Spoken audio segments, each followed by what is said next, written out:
Congratulations on Cabin in the Woods. I went to go and see it a couple of weeks ago, and I really enjoyed it. Yeah, it's thank a very good film. It's obviously your directorial debut. Yes. How was it sort of approaching? How was the experience? Oh, it was directing? a blast. Yeah. I mean, this was very much, a dream come true. I still don't know how they let me get away with it because we got to do so much insane stuff. Yeah. And as a first timer, that's what you're looking for. Because usually your career before has been in writing mainly. You've written a couple of episodes with Joss and stuff, and you've done Cloverfield as well. Right. And so being behind the camera and stuff is you got to think a bit differently, and you sort of approach. Yeah, a little bit. Yeah, I was lucky in that working for Joss Whedon and J.J. Abrams on their shows, they were very much writer empowerers. They had us on set talking to actors all the time and managing schedules and making cuts. So I did a lot of the things that directors do in features. So it didn't feel that different. The hard part is just getting used to having 300 people looking at you and knowing that, there's nobody else I can turn to. I'm the one that's actually in charge. Yeah. That takes a little bit of getting used to.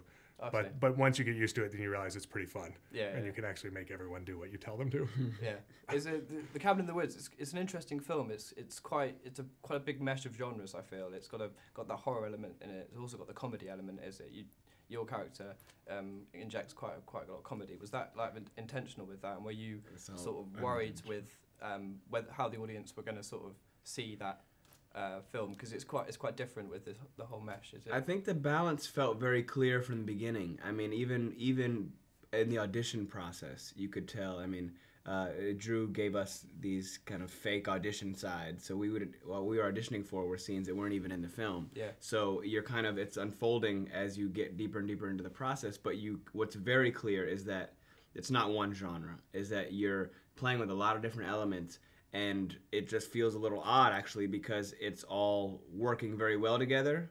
It's not like it's horror and then comedy and then horror. They're all happening at the same time somehow in this very kind of seamless mesh. I found it quite unique. Yeah, it was very unique, and that's what I think leapt out to all of certainly the actors that got a chance to be a part of it. Was that this is special? This is something that doesn't come. I mean, for a living we read scripts. Yeah. Looking for the next job, and we read a lot of scripts, and it's very easy for them all to blend together and to not pop out. But this jumped off the page immediately because it stands on its own. Well, what would you say your scariest film you've ever seen for both of you? The one that really, and I used to watch a lot of campy, I used to watch like Killer Clowns from Outer Space and like Critters and Pumpkinhead and those kind of things, which I loved. But the one that really got in my head was Freddy, was Nightmare on Elm Street.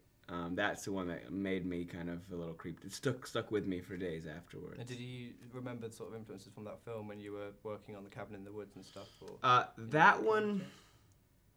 Only in that the lack of control, as a character, as a human being, whether you feel like there's something kind of that's not in your control.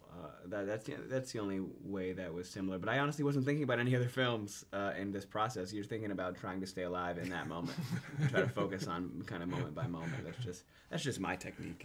My technique was actually trying to kill you, which is why you were trying to stay alive. Last question. Script writers are often sort of overlooked, I feel like, in the film industry, and you've had a lot of experience in script writing and things. Do you ever feel like they do get overlooked in the industry, and do you feel like is there a reason for that, or why? Certainly I think by and large writers don't get as much credit as they deserve. But the truth is most writers are introverts and shy. That's why they become writers. They like to hide in their rooms. So we sort of do this to ourselves to some extent. Yeah. Next time you watch a movie, pay close attention to who wrote it and give them a tip of the hat. All right. Thank you very much. That's great.